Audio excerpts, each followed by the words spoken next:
What's up YouTube? Dell here from Zephyr War Games, and today it's the penultimate day of Euros 2023. Now we're just in our hotel room, we fly back tomorrow morning, and I thought I'd do a quick little vlog to update the rest of the weekend and how it's gone. So starting off by saying a massive congratulations to Jessica Robinson, who actually got to win Euros, get it right eventually. So she was able to pilot Rika Sun Avalon all the way to the final. She's got some very noticeable game moments. There's definitely the one where in the top four, her opponent sets 5, Harpy's Feather Duster, clears it out, shake the hand, game over. And then, of course, the final was actually really good, a lot of back and forth.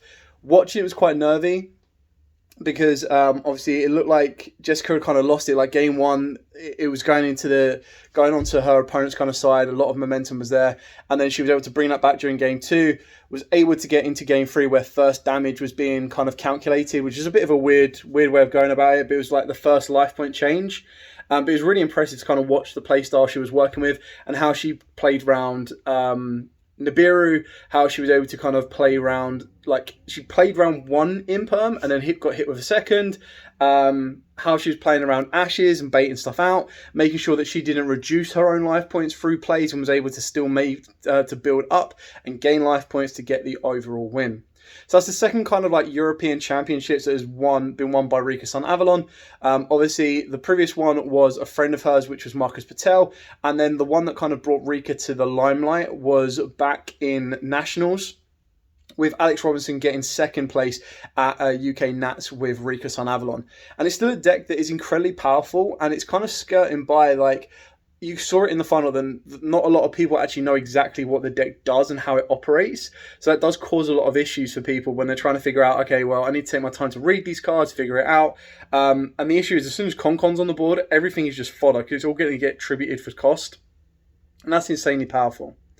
Obviously, shout out to Oliver Newton as well, who has also been got his invite to Worlds, which is happening in a couple of weeks' time in Tokyo, Japan, which is absolutely amazing. So I can't wait to kind of cheer on Team Europe, and of course also see Jessica and Oliver kind of represent the UK as well. Now, it's not that I'm against like Japan, America, and all the other kind of events that all the other teams that can participate. But obviously, being from Europe myself, I am of course going to be like. But yeah, it's going to be great to kind of see. It'll be interesting to see what the mixed ban list is like. And Worlds is always an interesting one because it's kind of a unique format on its own. So I feel Jess might be in a very good place. I don't know without actually looking at it, but I feel Rika Sun Avalon could very well be a deck that is unchecked. I'm not too sure. I could be wrong.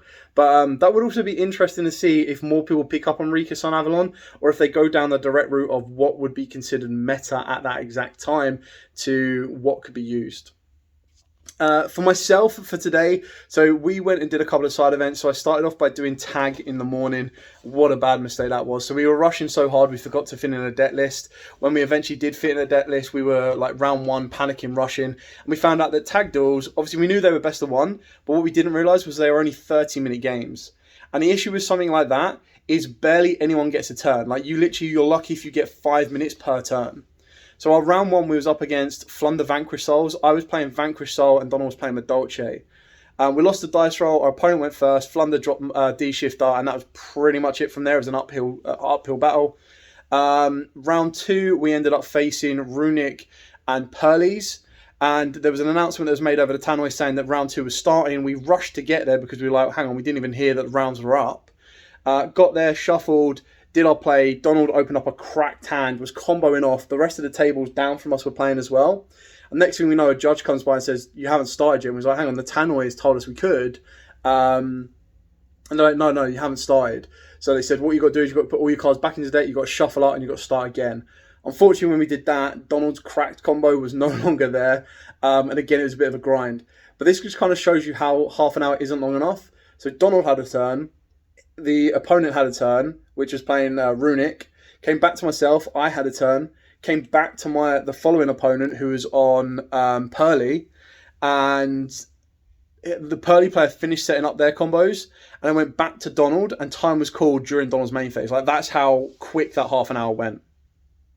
So we drew that one. Round 3, we were up against Labyrinth with Vanquished Souls, which was very interesting. We were able to gain control of that one because Donald was able to set up the Madolche trap card and was constantly able to activate it and then loop it all the way back, which is quite impressive.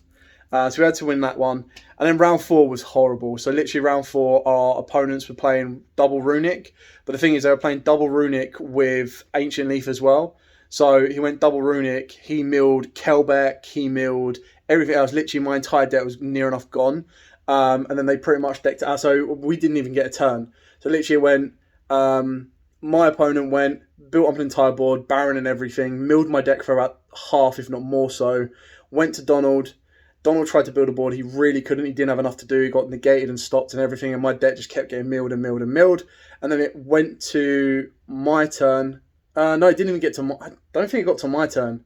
I think legit what happened was... No, I think it did. I think I got to my turn. I had 8 cards left. I wasn't able to build a board. I had pretty much bricked a little bit. Went to the final opponent. The final opponent activated a runic spell, and then his partner chained another runic spell, meaning that my deck was going to get milled out for 4, and I was like, yeah, I've had enough of this. Scoop this up.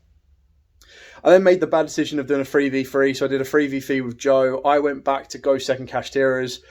Joe was on Galaxy Ice Photon. I really wish I'd gone for Dinos or Vanquish Souls, to be honest. I had more fun playing that. And then Donald was on Madolche. So, round 1, I'm just trying to remember what we faced. I faced Dogmatica Ritual. Donald was against Tier Elements, and Joe was against Rika, so we lost that one. Round 2, we were against... I was against Dragon Link. Legit, all the rounds that I won this entire weekend were all against Dragon Link. And I don't even get that, because the one round that I lost at YCS was against Dragon Link. But YCS is a whole other story of mess-ups from my behalf. So it was me against Dragon Link. Joe... I can't remember what Joe was facing because he was down the other end of the table.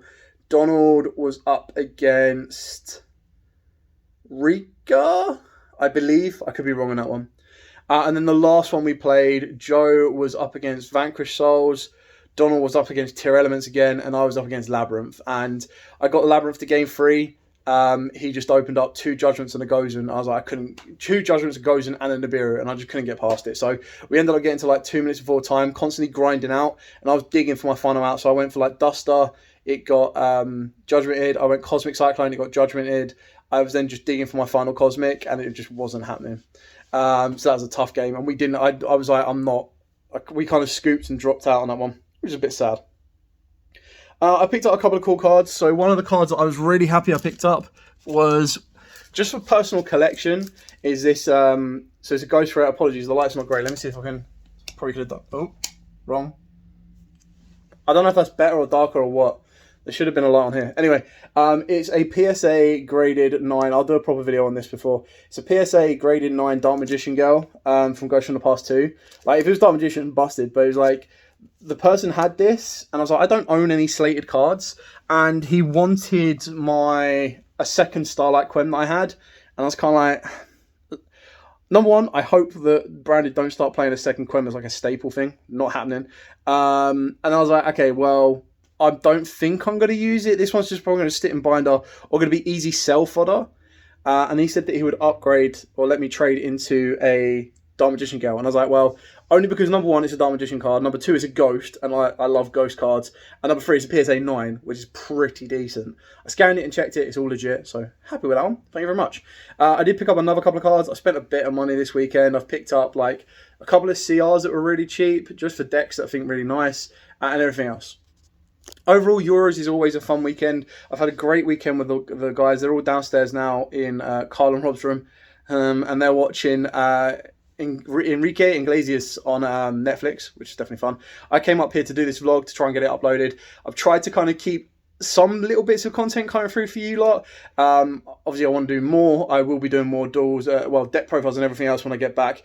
There's a lot for me to update and a lot for me to work on, but for now, it's going to be get some sleep.